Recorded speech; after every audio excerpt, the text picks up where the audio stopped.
ஒரு நிமிஷம் ஒரு தலைவனுக்கே பொறுமை இல்லை. அத்துமீறு அடங்கமறு துணிந்து அடி. இதுதான் விடுதலை சிறுத்தை கட்சியுடைய திருமாவளவனுடைய வேத வாக்கு.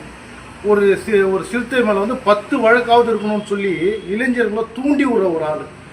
நேற்று பிரச்சாரத்தில் ஒரு வாலிபன் மேலே வேன் மேலே ஏறிடுறான் தலைவனை பார்க்கறதுக்காக. அவனை அடிக்கிற துணிச்சல் உனக்கு எங்கேருந்து வந்தது? ஏன்னா காசு கொடுத்தியா இல்லை உங்கள் அடிமையா? இப்போ தெரியுதா?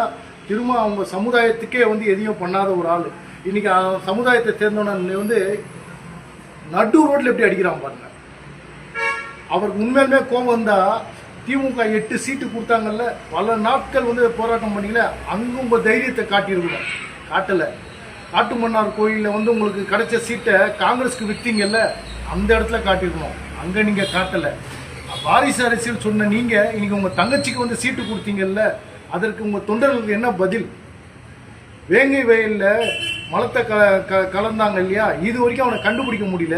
அந்த அதிகாரிகளை நீங்கள் அடிச்சிருக்கணும், இல்லை அந்த துறையை வச்சிருக்கிற அந்த அமைச்சரை அடிச்சிருக்கணும், இல்லை அந்த முதலமைச்சர் அடிக்கிறதுக்காக உங்களுக்கு தைரியம் இருக்குதா?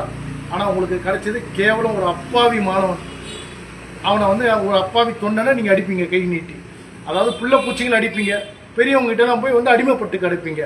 இதுதான் ஒரு தலைவருக்கு லட்சணமா? திருமாவளவர்களே, அடிமைப்பட்டது போதும். இது வரைக்கும் உங்கள் சமுதாயத்துக்கு எதுவுமே பண்ணல. அட்லீஸ்ட் உங்கள் சமுதாய தொண்டர்களுக்காவது மரியாதைக்காவது கொடுக்க கற்றுக்குங்க. இன்னைக்கு நீங்கள் அடிச்சிங்க, நாளைக்கு அவனை வேற ஒருத்தர் அடிக்க மாட்டான். இன்னைக்கு உங்கள் கட்சியை சேர்ந்தவங்களை வேனில் கூட ஏற்றல துரைமுருகன். அதை கேட்கறதுக்கு உங்களுக்கு திராணி இருக்குதா? அடிமைப்பட்டு கிடக்கிற திருமாவளவனே, கோமாலேருந்து முழிச்சுக்குங்க. மக்கள் இந்த மாதிரி ஒரு கூட்டணி கட்சிக்கு தலைவருக்கு ஓட்டு போடுறதுக்கு முன்னாடி ஒரு நிமிஷம் சிந்திச்சு இந்த ஓட்டை பதிவு பண்ணாங்க. ஜெய் ஹிந்த்.